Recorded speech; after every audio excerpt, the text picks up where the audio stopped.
and welcome to World Insight with Tian Wei, coming to you live from Beijing on CGTN. Coming up on today's program, the 11 remaining nations of the Trans-Pacific Partnership, also known as TPP, are in Japan trying to finalize a deal. Can Japan resurrect a successful economic deal in the absence of the U.S.? The Secretary General of the CPC, Chinese Communist Party, Xi Jinping's opening address at the 19th CPC National Congress placed a great emphasis on agriculture and rural areas. Can breakthroughs in food production keep pace with the world's growing population? And we begin today's program in Japan, where negotiators from the 11 remaining Trans-Pacific Partnership members began a three-day meeting on Monday. Japan hopes to finalize the deal to show their and other nations that it can act as a champion of free trade without the big brother, the United States. Originally, the United States was also a member of TPP, as we know, but talks were thrown into the limbo in January when U.S. President Donald Trump withdrew from the agreement to prioritize protecting U.S. jobs. In February 2016, 12 countries that border the Pacific Ocean signed up to this TPP agreement. The pact aimed to deepen economic ties between the nations, slashing tariffs and fostering trade to boost the growth. Now, the leaders of the 11 countries also are expected to meet on the sidelines of the APEC forum in Vietnam later in early November. So, will the 11 remaining nations of the TPP reach a final deal? If there were a chance, what kind of deal would it be like? We are now joined in our studio by Mr. Zhang Jianping, who is the Director General of the Center for Regional Cooperation at the Chinese Academy of International Trade and Economic Cooperation. He's been following, of course, the TPP issue for quite some time. Also joining us in Tokyo, we have Yorizumi Watanabe, Professor of International Political Economy. Welcome. In Washington, D.C., we would like to welcome Gary Hufbauer, Reginald Jones, the Senior Fellow at the Peterson Institute for International Economics. Welcome. I want to start with you, Mr. Watanabe. 11 members of the TPP still remain. We understand for the opening day of the meeting, it is about New Zealand and about Vietnam. Do we see much hope of TPP be remained among these 11 nations, judging from the negotiations between these two countries? Well, thank you very much for having me here again. Good to see you, Ms. Tian Wei. Yes, certainly, because now New Zealand is back at the table for the negotiation, even in the absence of the United States. So TPP 11, I think it is on the process of forging its consensus towards the APEC meeting that is to be held in about 10 days' time. Professor Watanabe, so if I it could... is the final chance. Yeah. If I could, besides cheerleading, ask two specific questions about New Zealand. A lot of labor issues involved in New Zealand's access to the TPP. And actually, New Zealand has been quite wary about the TPP issue because the new prime minister coming in after the TPP deal was reached. She only came into power recently. Secondly, about Vietnam. Vietnam has always been very concerned about the TPP without the United States because most of its exports, as a result of TPP, are mainly going to the United States in order to make more bucks. So what about these two countries? Can they solve their problems with the other members? Well, I still believe that they could solve the problems. How? As I mentioned with the New Zealand, New Zealand Prime Minister made it clear that only after 4 years of her appointment as a Prime Minister, she is now ready to come back to TPP 11 deal. So that's already good for the rest of the TPP 11. And as for Vietnam, Vietnam certainly looks United States market as a primary market for their export. But there are a number of other issues that Vietnam can take advantage from TPP 11. So, for example, hopefully, for example, yeah, for example, they will enlarge their export possibilities into Japanese market beyond the bilateral economic partnership agreement between Vietnam and Japan. And they could expect more investment coming into Vietnam because Vietnam, if it stays within TPP, this production network, that is to be more strengthened by this TPP arrangement. So, for instance, more Japanese investment certainly go into Vietnam, choosing Vietnam as a primary sort of destination for Japanese investment. All right. But the thing is, Mr. Hufbauer, can Japan, even with a vibrant economy, be able to take the place of the United States, which the U.S. left behind as a pillar of the TPP? Is this a much shrinking, if there were any deal later, and also disappointing deal to you? Yes, absolutely. Japan can take the leadership. Prime Minister Abe is very strong now, had a very successful election. After the United States, Japan is the second largest market, and that's the glue for the TPP to go forward. That is accessed by other countries, Vietnam and all the others, to the Japanese market. So I'm very confident that under Japanese leadership, the TPP 11 will go forward. And even beyond that, once it comes into force, which could be January 2019, I'm expecting that Japan would welcome other countries to join the TPP. Are you saying Japan might be welcoming the United States to join? Could the United States think about that under the Trump administration? Oh, yeah. Well, absolutely. Japan has already said, or rather Prime Minister Abe has said, that he would welcome the United States to reconsider its views on TPP. Right. There will be no reconsideration during the Trump administration, but the next administration might take a different view, and Japan would like the U.S. to come back into the TPP once it's formed. And I think if you take a period of 4 or 5 years, this is a genuine possibility. All right. Not now, obviously. Okay. We see the other two panelists. They are coming in from their own perspectives. Of course, both of them are pro-trade and also pro the idea of TPP originally. But of course, Mr. Zhang here in Beijing, originally it was 40% of the global GDP that we were talking about when the U.S. was signing to the TPP. But now with its coming out, nobody would assume any market could take the place of the United States market, to be just frank, if we look at any of those numbers. But will it have a new meaning, let's just say? Will it have still some steam left in this mechanism?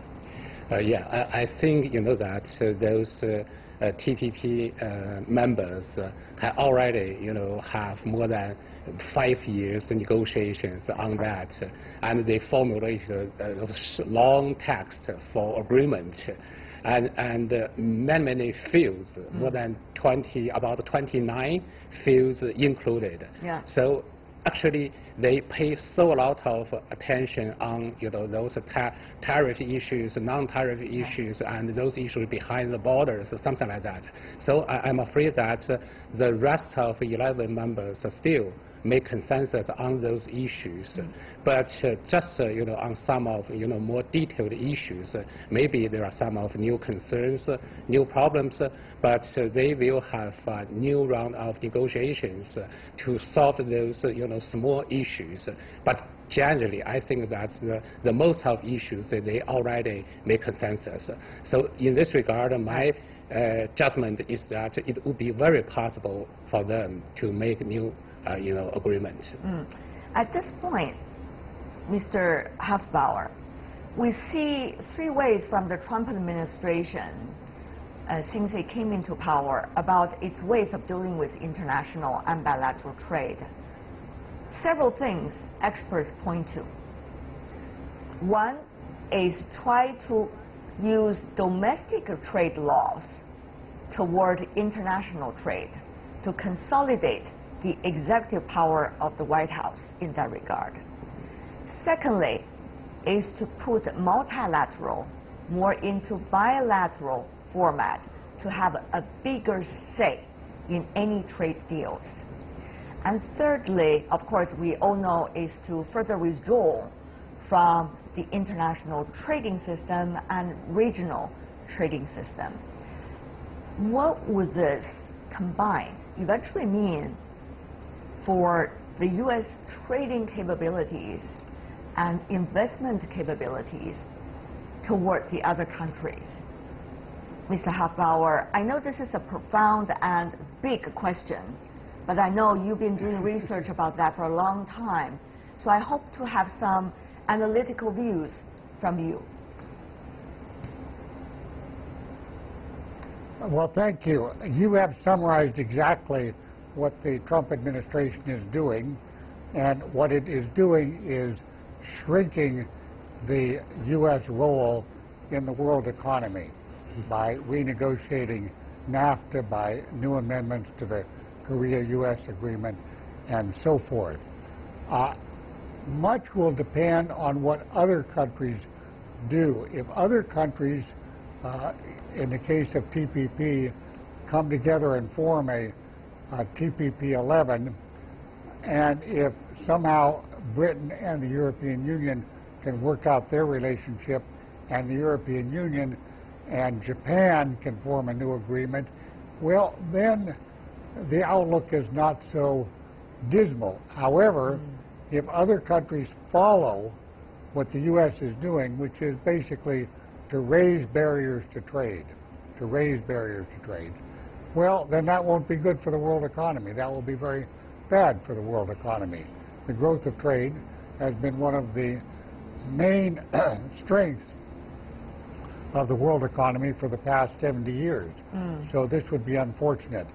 But I think that other countries will take a more sensible view than the current U.S. administration. But Mr. Hufbauer, I hope I could be as optimistic as you just said at the very last of your answer.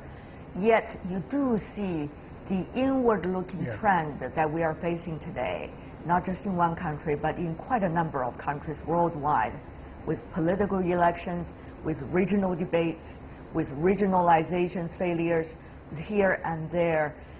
Mr. Hufbauer, it seems that the U.S.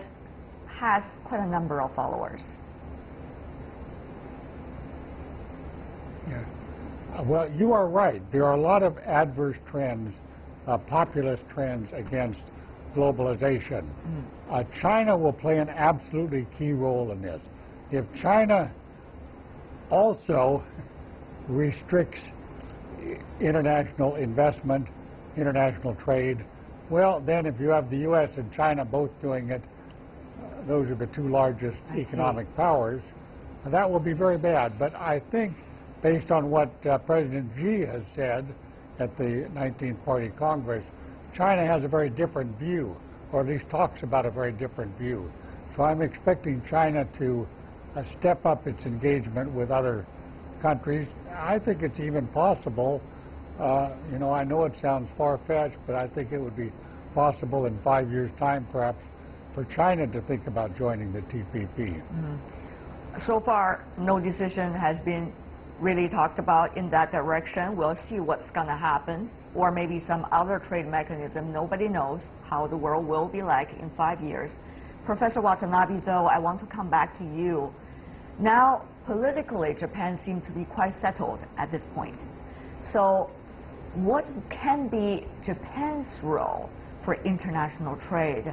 Professor Watanabe, I also noticed that in the Japanese press and in public domain, there has already been quite sharp criticism from Japanese scholars toward, let's just say, the United States right now.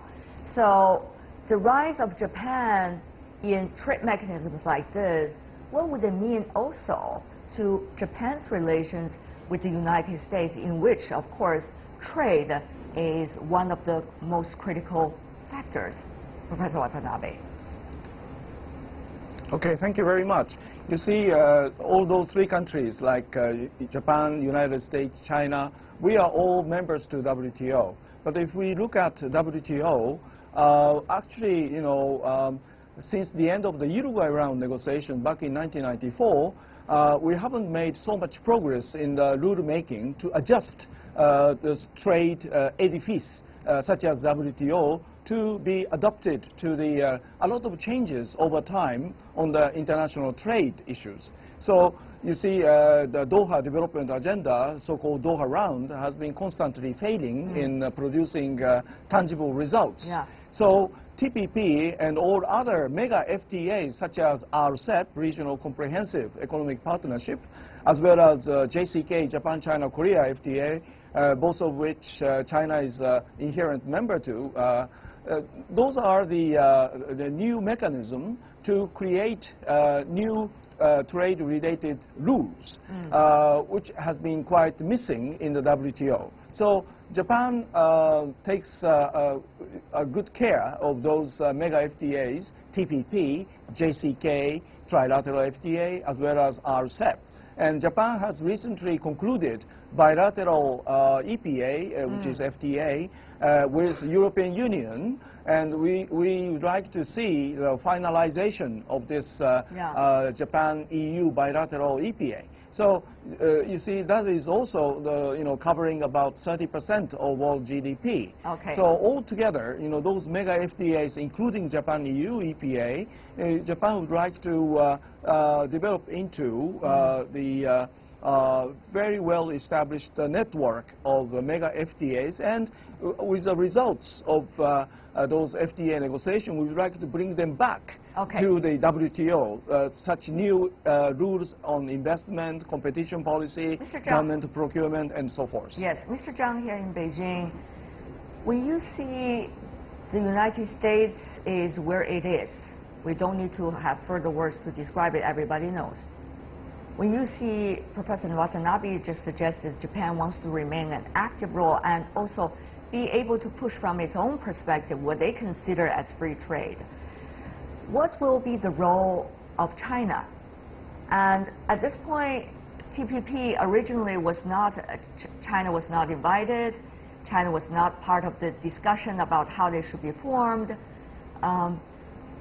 If that is not what China is looking at, being the second largest economy of the world, what are some of the most important mechanisms is China looking at that China consider will be the pillars of the current trade system? Professor Zhang. Okay.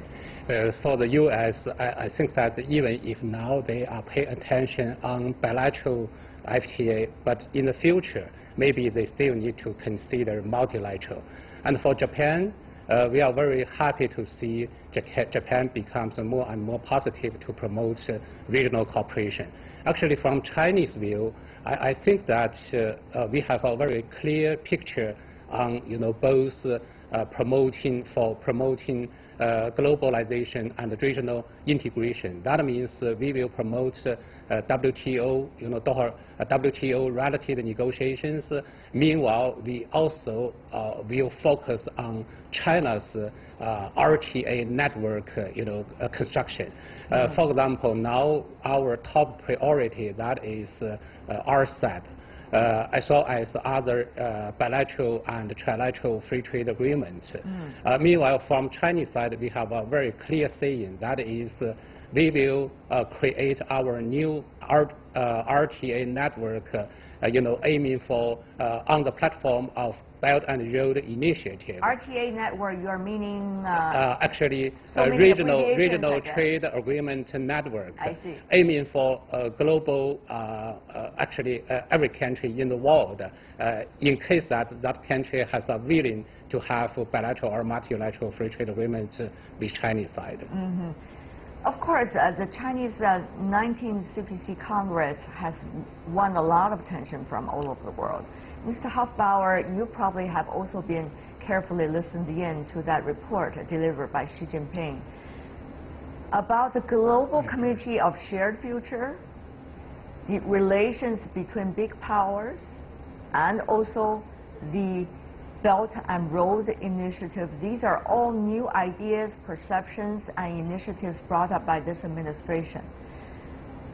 how will they, from your perspective, work with our belief, which is free trade, because it has been the engine of the world growth for quite some time? Mr. Hufbauer, is there some space that when the U.S. President Donald Trump coming to China, when the two presidents sitting down with one another, they can talk about, not only between them, but also better for the international and global trading systems? Well, that would be great if it happened. I think most of the conversation between President Xi and President Trump will be about North Korea, not about the trading system. However, for the trading system, if China follows with concrete actions the declarations made by President Xi at the 19th Party Congress, China can be the leader of the next phase of world economic integration with the Belt and Road Initiative, as you said, which involves a tremendous amount of money and engineering expertise, but with the RCEP, as the Director General has mentioned, and possibly, as I mentioned, with eventual membership in the TPP.